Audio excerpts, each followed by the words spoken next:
Red crewmate enters the office spaceship, excited for his first day at work. Blue and green crewmates whisper in the corner, pointing at Red with suspicious glances. Yellow crewmate approaches Red, pretending to be friendly while secretly recording their conversation. During the meeting, Purple crewmate takes credit for Red's completed tasks and ideas. Red tries to speak up, but Orange crewmate interrupts and dismisses his concerns loudly. In the cafeteria, all crewmates sit together except Red, who eats alone sadly.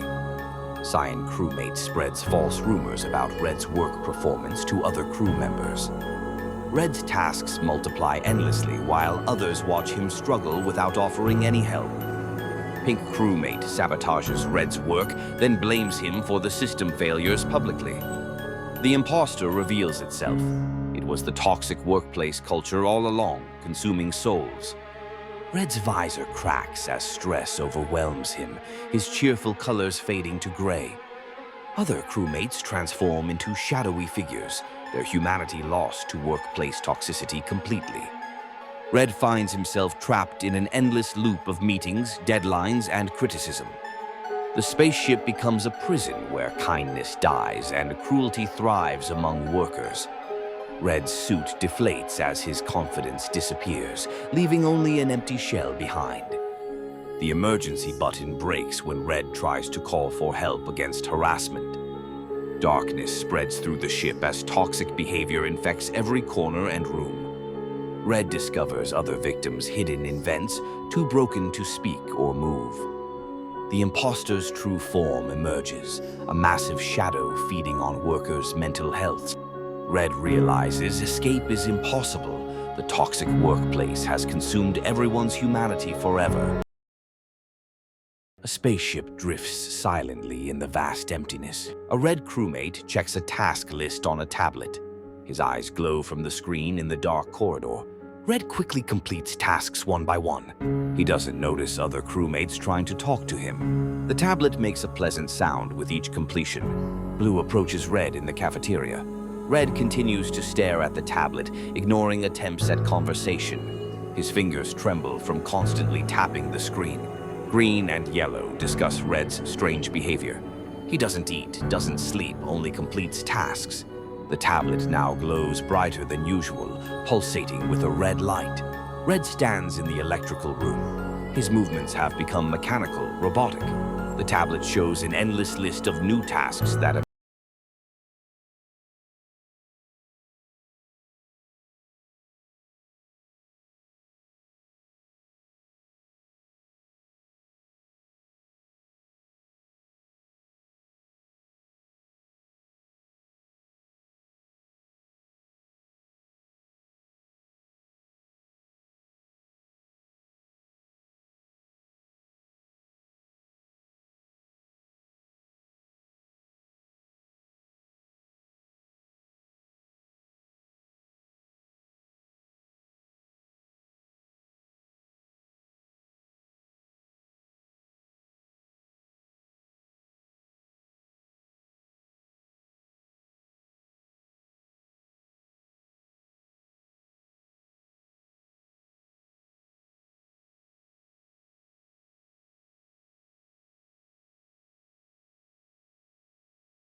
Red crewmate stares at his family photo with trembling hands while completing routine maintenance tasks aboard the lonely spaceship. His wife's beautiful smile haunts him constantly as he fixes electrical wires in the dark, cold corridors of the vessel. Blue notices Red talking to himself about his daughter's 7th birthday party that he missed while being in space last year. The empty cafeteria feels unbearably lonely as Red remembers warm family dinners around the kitchen table back on Earth. Green finds Red crying silently in storage while holding a colorful child's drawing that he keeps hidden in his pocket. Red's hands shake uncontrollably as he recalls his young son's first steps that he never witnessed due to this mission.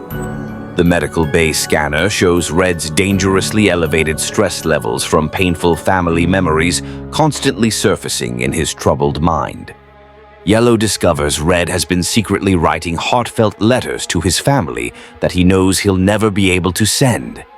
Red sees his beloved wife's face in every reflection on the ship's cold metallic surfaces throughout the endless corridors. The oxygen garden with its green plants reminds Red of his backyard, where his children used to play happily together. Purple watches in horror as Red destroys his family photos in a desperate attempt to forget the overwhelming emotional pain. Red's golden wedding ring feels heavier with each passing day in the cold, endless void of space far from home. The communication room becomes Red's personal torture chamber as he realizes he can't contact his family back on Earth. Orange finds Red's personal diary filled with overwhelming guilt about leaving his sick, elderly mother behind on Earth alone. Red starts seeing his dead father's ghostly figure walking through the ship's empty hallways during the long, sleepless nights. The security cameras capture Red having detailed conversations with imaginary family members during the dark, lonely night shifts. White discovers Red has been secretly hoarding food supplies, believing his hungry children back on Earth desperately need it. Red's precious family memories begin mixing dangerously with reality as his sanity slowly deteriorates completely in the isolation. The crew finally realizes Red has been deliberately sabotaging critical missions in his desperate attempts to return home to family. Red floats peacefully in the vast emptiness of space, finally reunited with his loving family in his final moments.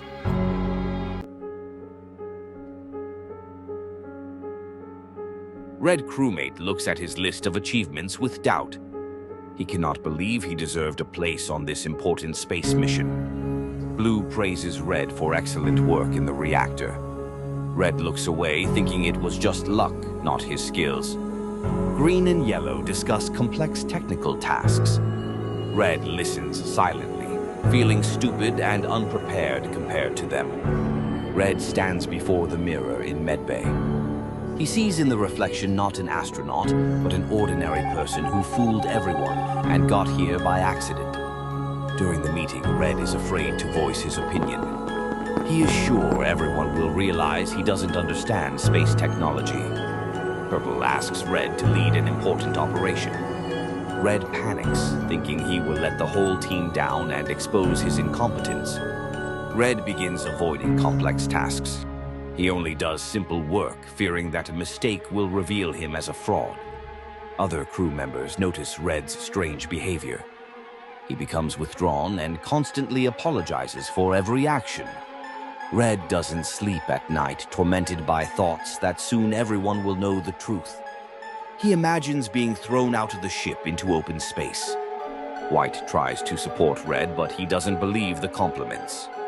Red thinks everyone just pities him or doesn't see his true inability. Red completely isolates himself from the team. He spends days in his quarters, considering himself unworthy to be near real professionals and heroes.